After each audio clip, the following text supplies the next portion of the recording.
Well, hello there. It is great to see you, and welcome to another installment of Go Beyond Numbers. I'm your host and moderator, Ryan Ruff, and as always, in just a few moments, we're going to have the star of our show, Mr. Tony Rose, joining us in just a few moments to dive into it. It's really an exciting topic today. I'm excited about our conversation for a lot of reasons. But look, before we bring Tony on, I want to kind of set the scene as to what we are diving into today. Really, we're taking a page out of Tony's playbook, specifically the playbook being his new book, Go Beyond Numbers: Surprising Discoveries About Successful Businesses. And particularly what we're getting into with his new book are 23 strategies. There's a 23 strategies guide that Tony really implements in his new book, all of which pertaining, to his discoveries about successful businesses. A lot of great stuff packed into these 23 strategies. We're not going to go through all of them today. We got to leave something to be desired, right? We want you to head over, check out the book, but we are going to dive into four particularly, four that pertain to the four capitals that you've heard us chat about in prior episodes. So before, I don't want to steal any thunder from Tony, so let's go ahead and bring him on and get today's conversation rolling. Tony, good to see you. How are we doing today? Hi, Ryan. How are you? I'm good. I cannot complain. Good to be here with you. And hey, I always look forward to getting together with you. It's always fun. Always fun. Yeah, yeah. So Tony, we're going to be diving into these four of these strategies from your 23 strategies guide today. One of the first ones that we have, let's go ahead and get right into it. And this is one that pertains to the human capital. One of the most important capitals that we've discussed at length in prior episodes. The first one, it's strategy number 4. The strategy being identify your employees' striving instincts. Talk to me about what it is that you mean by your employees' striving instincts. What do you mean here? So, can we back up for a minute, Yeah, Ryan, absolutely. and just remind everybody what my thoughts are about what everybody owns and every business possesses. Please, yeah. So, what I discovered as I was helping people with their numbers is that, in a sense, it was never about numbers. It was always about what the numbers represented and the different characteristics and things that people and businesses own that creates those numbers. Those four things are the human element, human capital, the relationship element, social capital, the things that the company does, knows, intellectual capital, and finally, the uh, structural capital, the way companies do things. So it's very important that you understand that money happens when those things are working well. And so these 23 strategies that we're talking about, the first of which today we're going to talk about striving instincts, are characteristics amongst those capitals. And we highlighted things to do. One thing about business books is they tell you a lot of what, but they don't talk about how or what you can do. And I wanted to make sure that those that read my philosophy about how businesses work actually has some hows of how to get things done. So let's talk about striving instincts. Hmm. There's a woman who, in the 1980s, observed that people were just not successful. Her name is Kathy Colby. And she was wondering, being the child of a man by the name of Wunderlich, who had a very famous IQ test that was preeminent in the 1950s and the 1960s. Why people that had a high score on that test didn't seem to succeed. And she came upon the concept of something called conation, CONATION. So if you think about the creative process, if you think about how we get things done, you have to want to do something. You have to then learn how to do it or understand how to do it. And then you have to go about doing it. And what conation describes is the process by which, if we are free to do it the way we want to do things, naturally, how you go about getting it done. Kathy observed that there were four ways that people begin their action, their behavior. The first way is gathering information. The second way is creating a process or a system. The third way is to intuit, to guess, to just go ahead and do things based on a sense that you have in your soul or body. And the fourth thing is a way is to model. She called those things fact finder, follow through, quick start, and implement. She designed an algorithm that could help diagnose what your dominant methods of action are, whether you begin with your fact finder, begin with your follow through, Hmm. begin with your intuition, or begin with your sense of modeling, texture, color. And that is called the Kolbe A index, which can be accessed by going to kolbe.com. You can purchase it yourself, like I did a little over 20 years ago to help understand myself. When I took that index and I read what Kathy had to say about the way I was built, I actually started to cry. Wow. I had felt that I had been a fraud for years and years and years. Because what I like to do is learn everything I can about something and Hmm. then get other people to do it. I call it the Tom Sawyer complex. You remember the story Oh, about yes. Sawyer? Oh, Paint, absolutely. and I think we might have discussed that in some other shows. Hmm. But briefly, Tom Sawyer having to paint the fence, I asked by Aunt Polly, started painting the fence, whitewashing the fence, going up and down like this, whistling happy. And his friends came along and said, "You look like you're having such a great time. Let us do it." He said, "Oh, no, it's got to be done perfectly." His friend said, "Let us do it."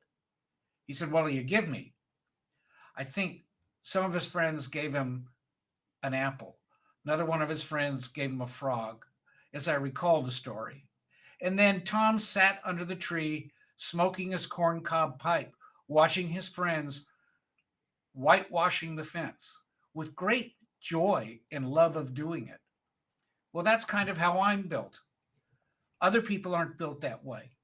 And when we discover how you're built, how the people in your organization are built, you can better utilize those people to Hmm. be more productive. So in the early 2000s, we had everyone in our office take the Kolbe A index, everyone. And in fact, on our telephone call list, next to their extensions, we had the Kolbe numbers. Because when people operate beginning with different modes of operation, sometimes they misunderstand each other. And understanding that someone is driven in a different way than others, than you are, maybe, that permits you to be more accommodative of other people's traits and characteristics. Uh, I encourage people, Ryan, to go to Colby.com and learn Hmm. more about this. Yeah, I mean, it's a fascinating way to break that down, and yes, I can see how, boy, it would be beneficial to leverage, that the results of that to identify, your different employees and, what makes them tick and how to best motivate them so that you can achieve the best outcome. It's a great idea. So again, we'll throw that up at the bottom of the screen, www.colby.com to take that the Colby index. And so I appreciate you sharing that, Tony, and just how this is strategy number 4 of the 23 strategies list that you have in your new book, detailing, specifically leaning, that is, towards the human capital. Tony, I'd love Ryan, to. and I Yeah. want you to know that I am so committed to this process that I became a Kobe certified consultant. Oh, So our fantastic. office actually is capable of helping people understanding their striving instincts, and that is available if you go to rsj.com and make an inquiry and want an appointment. We can help you do that. Sure. Tony, talk to me a little bit about that. Have you gone through the process of, of working with, another organization or entity to have them take the Colby and then implement the results? What's that been like for you? Well, it's a lot of fun. It's a lot of fun. Sure. It's certainly not about numbers. It's certainly way beyond numbers, and it's fun to do that. Colby has a wonderful process called Right Fit that we help many businesses employ to help diagnose the kind of employee they need for a certain position and whether the employees they're interviewing have a high probability of success based on the way they are built. Now, the other Mhm. thing to understand about the Colby Index is that there is no wrong to it. It's just the way it is. You can't make a mistake taking that index. I don't call it a test. It's not a test. It's an index. It's descriptive of who you are. It creates better understanding for your employer, for yourself, for your employees. And we use it that way here and value everybody for their richness of characteristics. And so I believe Colby is the best kept secret in the world of social science. Oh man, it's fantastic. Well, thank you for sharing your experiences with it personally as well as professionally. You guys being certified to work with other entities. It's fantastic. Uh, Tony, it's interesting to hear you. We are starting about different ways that you're able to look inward at your employees and utilize Colby to leverage the different ways that they approach situations.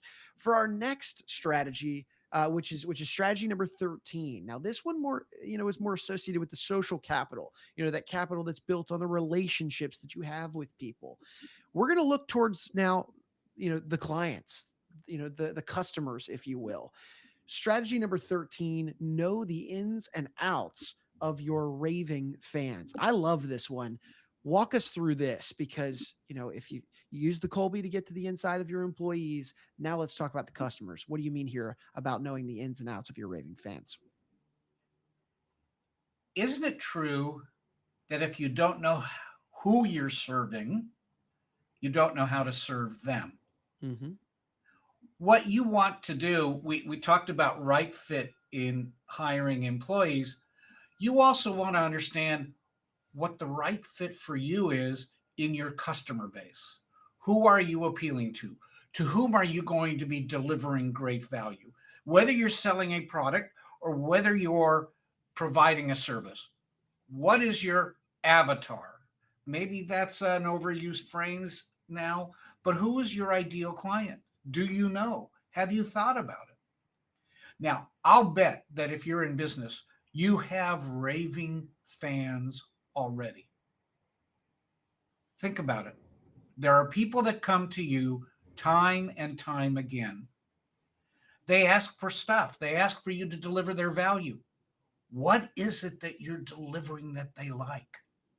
Now, I'll bet many of you, most of you, almost all of you have never asked them what they like the best about what you're doing or selling to them.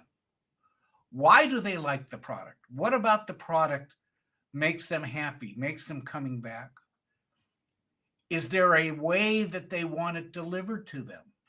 If you're in a service business, what is it that they want from that service? Why do they like you delivering that service? You want to understand that. So, how do you do that? Easy. Ask them. Ask them the question: what is it about us that keeps you coming back? Two things will happen. One thing is that they'll tell you. The second thing is the fact that you're interested enough to ask them that question will make them even more committed to you. There's a phrase I say around here in our office. We want to be wow accountants. What does wow mean? Won't operate without. We want to do the things for our clients that are so impactful in their lives that they can't imagine living their lives without having us in them, even if it's only in a small way in their lives. So What you want to do is create that customer, that client avatar, and you want to have as much clarity as possible about what that is that they value. Then you want to give them more of that and less of the other stuff. That's kind of what that is. Create a raving fan. Yeah, I love this idea that not only do you go to them for the information of what makes them happy, but it does also open up that opportunity for a positive dialogue. To have a really clear touch point with your client or your customer, almost as a face to face testimonial, if you will. I mean, so often do we find companies leveraging testimonials through advertising or through media content as a whole, but hey man, the good old conversation is just as good sometimes because that testimonial can tell you why they are your raving fan. And then, just as you said, Tony, you can leverage that once more to go provide more of what it is that makes them the raving fan. I Well, you know love what? that. You know what, Ryan? What? There's people that will ask that question and want it only to get testimonials. Mm-hmm. Uh, Yeah, that's not genuine. That's sure, not sure. genuine. I think you want to ask that question to really encourage constructive feedback. Hmm. I sometimes cringe if I ask that question. I get afraid that maybe we're not doing a good job. Yeah. And when someone says we haven't done a good job, it hurts. I Oh, don't yeah. like it, but I No, really want to know it. I want to know it. Mhm. No, absolutely, but at the same time, and when you're having that conversation, whether or not you're looking for that testimonial or you're really looking for the constructive feedback, it shows in the way you carry yourself, and that you go through that conversation. And trust me, the client and the customer are going to be able to figure that out. So, Tony, as I was getting ready to, come aboard here and be with you for today's conversation, this is one that I was really excited to chat with you about because your raving fans are the key to prolonged and frequent and established business over time. They are your best referrals, your best testimonials, as we just mentioned. So I really love this one. And Tony, moving to the next capital, this idea of the intellectual capital. I'm excited about this one for a few reasons. Most particularly, look at the last few years we've all experienced between political circumstances, socioeconomic circumstances. We have been thrown so much uncertainty. We've had to make so many sacrifices, so many adjustments given everything happening in our world. Your strategy here in the 23 strategies, this is number 19, dealing with the intellectual capital, is be agile. Could you speak to why it's so important to be agile, and maybe even phrase it in, hey, just look at the last few years we've experienced? I've appropriated that terminology from my partner Eric Swenson, uh, and Eric is a leadership and human resources consultant. Mhm. And we have a partnership with Eric to deliver those services to his clients and our clients as well. Uh, Eric wrote a book called The Five A's, and one of his A's is agility. It's really, really important to create an environment in your business where you can pivot, where you can shift. And there was no greater example than the beginning of March of 2020. We all know, we all have lived with it and are still living with a lot of those elements that necessitates a pivot. Mhm. I think about restaurant clients that never stressed to go business, that only survived because they pivoted and created good to go menus and ways to deliver that to go menu.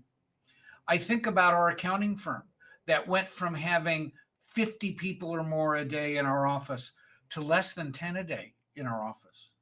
But we still had 60 people on our team. We were able to do that because we were able to pivot.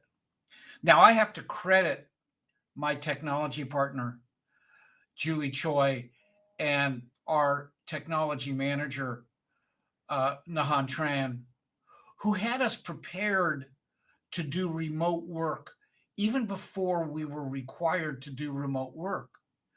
But we were ahead on the technology curve and were able to in a very quick week, get everybody online, everybody working online almost as effectively, if maybe a little less efficiently, as we were when we were in the office. Hmm. This ability to pivot, the ability to change, is a really wonderful characteristic. The phrase, that's the way we've always done it here, is the beginning of a bell that signals the end of your business. It is the zenith of your growth and the begin of the slide downhill, because the way we've always done it here is not the way you'll be doing it 10 years from now. Very seldom. I'll give you an example in our business. When I started, the firm I worked for, it was a firm called Tilly and Roth, typed the tax returns that we prepared for our clients. We would have an assistant with a typewriter prepare the returns from our little pencil scratches. And in those days, tax returns had different colors: blue for corporate, green for foundations, pink for trusts, yellow for partnerships, white for individuals. So we would have these things, this thing called whiteout. So when there was an error on the typing, if we had a yellow partnership return, we would have to very carefully white out, actually yellow out that line and put in the new typing. We're now 45 years later, and nothing is rolled into a typewriter anymore. I think we maybe only have two or three in the office left. More likely than not, everything's done in word processing electronically. And rather than mail tax returns into the IRS, we electronically send them to the IRS. We used to have people regularly go to the post office to deposit tax returns. So we had to pivot. We had to change. In the book, I talk about the example of a file room. We used to have a massive file room with files and files and files on rails that we could roll, so we could compress. We could compress them and get more files in the file room, and then we would spread the file cabinets out, pull the file we want, and put them back together again. We solely reduced our need to have files, and in fact, what we did was we eliminated the file room and built 3 offices. Now, you know what's funny? We don't even need that 3 offices, because those people that were in those offices are now working remotely. So we're having to learn to be agile, to Yeah. pivot, to do things different. You Hmm. need to understand that when you have a product or a service, you want to be ahead of the curve as much as possible to find out what's happening. Um, when you couple that with what we talked before about finding your avatar, finding out what your clients like best, there might be new ways to package what your clients like best, or what the product that your clients like, your customers like best, in a way that creates greater value for them. That's the ability to be agile. Sure. And, Tony, we've been speaking with some of these different strategies today. A lot of them having to do with how you can leverage them to reinforce the ability to see more productivity, or just honestly bring your business to new heights. This one in particular hits me, in a particular way, because the way you mentioned March 2020, there was some sinking and there was some swimming that was happening for a lot of businesses during that time. And what we saw was, the businesses that were swimming, they were the ones that, yes, they were able to adapt, to adapt and to be agile. But could you speak a little bit about that idea of, being stuck in your old ways? That's not the way we used to do it, and how that can be so detrimental when being tossed a situation like COVID-19 in March 2020. Sure, sure. I can think of a couple of businesses. I will use a business I'm involved with, that I'm on the board of directors of, which is the Smith Center for performing arts in Las Vegas. It is the place for symphony, ballet, Broadway theater, and is a wonderful complex and a wonderful group of people. And they've done a very great job for the city of Las Vegas. Now, one thing that happened is that obviously no one could go into the theater beginning March of 2020.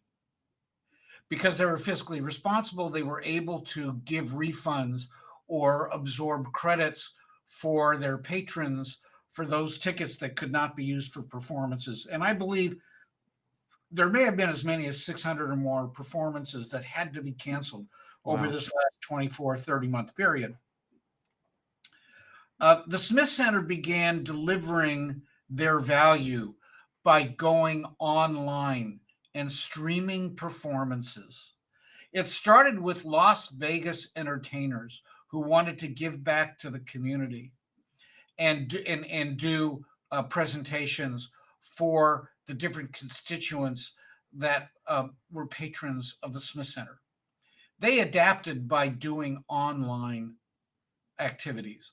Now, they didn't make a great deal of money from that activity, but they continued that relationship, which was as good as money to the Smith Center because it maintained their social capital with the community. I can think of another example where a company client of ours that helped in the food truck industry, sales, servicing, rentals, and tracking of food trucks, actually created a service to deliver food to people online, at testing centers and even during the election, people online waiting to vote, and was able to generate revenue by delivering that service that was needed at that time. It's being able to be agile, figure out what's needed now, and being able to deliver it. Mhm. I hope Tony, that's an yeah, example. no, I appreciate you kind of carving out some examples because yes, in both of those cases, those entities, would sink. They might not exist today had they not had, the foresight, the critical thinking, the agility to be able to, dodge an issue or to make the best of a bad scenario. So agility, super important. So thank you for kind of walking us through that one, how that pertains to the intellectual capital. I'd like to steer our attention now to the final strategy in your 23 strategies list, strategy number 23, which pertains to the structural capital. This strategy being, Tony, partner your process with your values. Boy, is it ever so important to have core values for a company, something that everybody, both from the top to the bottom, can really get behind and feels true meaning. And then, of course, the company is executed with those values in mind. Talk to me about your thought process between partnering your process as a company with the values of your company. I think in an earlier podcast, we talked about the importance of values. We talked about the Mhm. concepts of core values and aspirational values. And I think we'll probably do it again as we go through the strategies one more time. It's a funny thing. There's some people that create processes in their businesses, delivering a product or a service, so that they can make money. And that's the value they express by their process. There's other businesses that create their process, their service, the way they deliver their product so that they can deliver value to their customers. And that's how they uh, design their process. I believe your customers can figure out why you've developed your process. Now, some processes need to be developed to make it easy and effective, repeatable, and efficient. But if you're doing it in such a way that it's just to make money, the clients can sniff that out. And if you are doing it in such a way to deliver better value, I believe your customers can sniff that out as well. That gets back to our intellectual capital and our social capital issues. Is our process designed to create raving fans? And the only way you create a raving fan is have a value of delivery of good services and goods to your customer. That's a value. Quality, that's a value. Expertise, that's a value. Timeliness, that's a value. If your structure is designed to affirm those positive values, then you're probably got a winner. If your process is designed only to make money, to make it more convenient for you to collect the dollars, I think in the end, your customers will see you more as a commodity and will choose the lowest price bidder. You don't want to have that happen. So Tony, yeah, there are a handful of different, strategies or questions that you like you like people to ask themselves when they're going through this idea of aligning their process with your values. Talk to me a little bit about this thought process that a business owner or COO even should be asking themselves as they're going through this process of aligning their process with values. Okay, I'm looking down at my notes, and there's really four things that you can think through Hmm. when you're looking at your process and affirming your values. The first is, do they contribute to making a profit? You certainly don't want to have a process that doesn't make you money. You can't Right. sustain yourself if you don't make money. So that's a natural. Have you measured the satisfaction of your constituents, of your customers and clients? That gets back to be wow, be won't operate without. Have you asked your customers that question? Am I doing it for you? Uh, Consider whether the employees that you have are in the right place to deliver the value that you're trying to create for your customers and clients. And you can do that by using your the analysis of striving instincts, by understanding what the intelligences of your different employees are, and are they able to deliver that. And I think we talked about the intelligences in an earlier podcast. We might talk about that again. Howard Gardner's concepts, and are they motivated by the right things? Are your employees motivated by the right things? Finally, do you have a why? Why are you in business? There's a wonderful YouTube by Simon Sinek called The Golden Circle that talks about starting with the why. And I think he wrote a book. I think it's called Start with the Why. Um, and before you deliver something, you need to understand why you're doing this, and that's what the why thought is in Simon Sinek's presentation. I recommend that. Hopefully, we can put that link to YouTube on this podcast. Hmm. Certainly. Okay, um, so you do those four things, and that's going to align your processes with your values. Hmm. And I love the idea of starting with the why, because if your why is profit, if your why is being able to pay off the bills at the end of the month, it's not going to be sustainable. It's not going to translate into the process, because the process, like you had mentioned earlier, Tony, it's going to be a money driven process, not a value driven process. So I love the idea of starting with the why, because that should really always be within your core values, your why, and that should matriculate its way down through the process and the ultimate product that you provide. So, Tony, we've taken a deep dive into four specific strategies within the list of 23 strategies. I'm going to recap those four again for our audience one final time. First of which was strategy number 4, pertaining to the human capital, that being identify your employees' striving instincts. So, looking inward, right? Into your company, identifying your employees' striving instincts. Then social capital, which was strategy number 13, knowing the ins and outs of your raving fans. I love, Tony, how you mentioned this idea of just having the conversation. Let's not get bogged down with emails and meeting. Just be open and honest and willing to accept that constructive criticism. A lot of good value in that conversation and what will help you work out what those ins and outs of your raving fans are going to be. Third was strategy 19, the idea of being agile.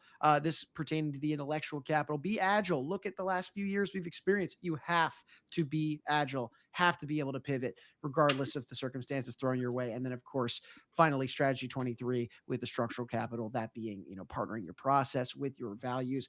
A lot of great information here, Tony.